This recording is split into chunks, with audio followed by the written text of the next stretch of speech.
Luke, how you doing today? I'm nervous now. Oh, no. Nothing compared to facing down a batter, huh? No, this is worse. Just tell us a little bit about y'all's season so far. How have things gone for the team? So far, we're pretty happy with the season, but we're not satisfied. We haven't accomplished anything yet, but if we keep playing the way we play, then we should be okay. Do you feel like you guys are basically on track, Luke, with RPI, strength of schedule, overall record so far, that what you need to show the committee in this next month, you guys are kind of accomplishing that so far at this point? I'd say so far we're doing a pretty good job of staying up there in the RPI. I know we're hovering around 30, a little lower than 40, which is always good, but it's always nice to have like a little safety cushion, and maybe we can get it a little lower than that. And then what's the message here in this last month? I know you want to win, but is that just kind of the message? We got to push. We got to really have a sense of urgency and try to finish this thing off the right way as we get toward the postseason. We have our own team goals, and we actually haven't accomplished any of them yet. So we keep reminding ourselves of that every day. And if we reach those goals, then no doubt we'll make the tournament. Luke, what's the feeling like for you going into a Friday night start?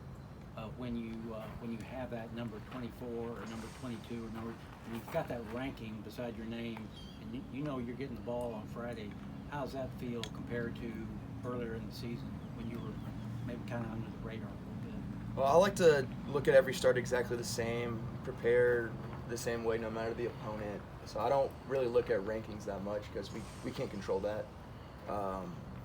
But again, if we keep playing the way we play, then we'll be fine. Yeah. What does it mean to the team to be ranked?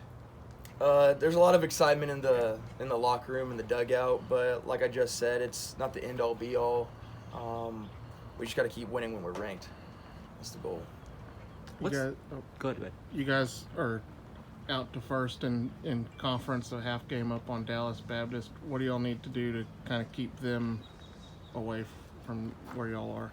Well, we need to obviously keep winning in conference like we've been doing, play good defense and have our timely hitting.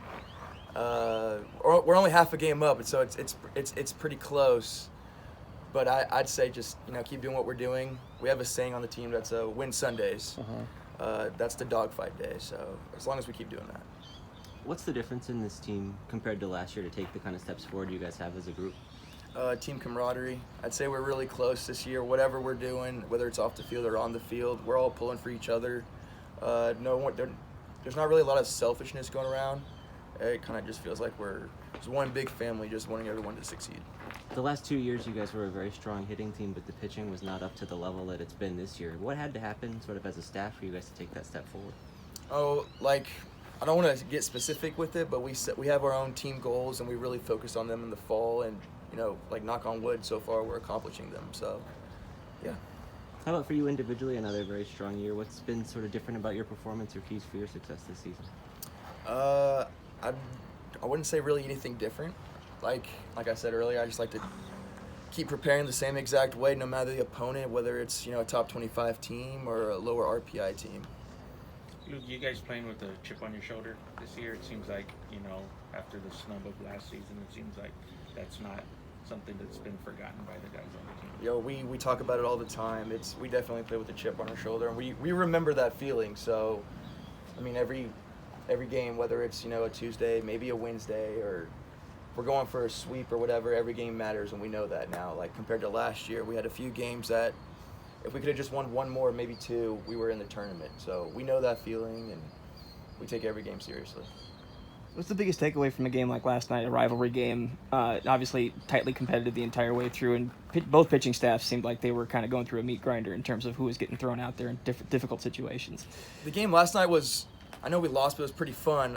We never stopped fighting, and the crowd here was awesome. We were stretching down all the way. It got super loud. People were getting on the umpire. That's always fun. But just the way we fought. I know we didn't win, but we never gave up. We never folded. So that's what I like to see. And any extra juice when you see Hallmark getting after the umpire too? Oh, that fired up the dugout for sure, and the fans. I really thought after that we were fired up. I thought we were going to pull away, but just couldn't get it done. What's it been like for you to see Simon Miller have the success that he's had this season? What's about that? it's awesome handing the ball to Simon. I mean, if I'm pitching on Friday, I get to hand it to him. I know we're going to be fine. So, dude, that's awesome. Has the fan base grown a little bit in your time here? What's it been like seeing the support? Oh, for sure. So my first year was COVID. And, I mean, we had a fan base, but it wasn't really anything it is now. Now you go on Twitter and you see, UTSA baseball everywhere. So that's good to see, but I still feel like it could grow more. I mean, top 25 team in the nation. So. Are you Thank you.